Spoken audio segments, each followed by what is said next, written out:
আসসালামু আলাইকুম, কেমন আছেন সবাই? আশা করি ভালো আছেন। আজকে হঠাৎ করে মনে মনে চাইলো যে আমাদের মাজার থেকে ঘুরে আসি, তাই চলে গেলাম নোয়াপাড়া 5 নম্বর চা বাগানে।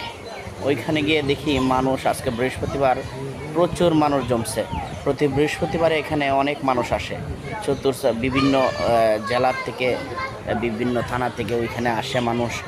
আসলে বিভিন্ন মানুষ ঘুরতে আসে, কেউ মাজার জিয়ারত করতে আসে, অনেকে অনেক ধরনের এই কী বলে মান্যত করেন, মান্যত নিয়ে আসে।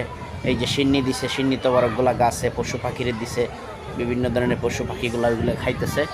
আসলে সব মিলিয়ে খুব আনন্দই আজকে গেছে দিনটা, খুবই ভালো লাগছে। দেখেন ওই মাজারের চতুর্চার দিয়ে সে চা বাগান, নিরিবিলি, নিস্তব্ধ, বিভিন্ন পশু পাখির ডাক, খুবই খুবই সুন্দর লাগে। সবাই চলে আসবেন।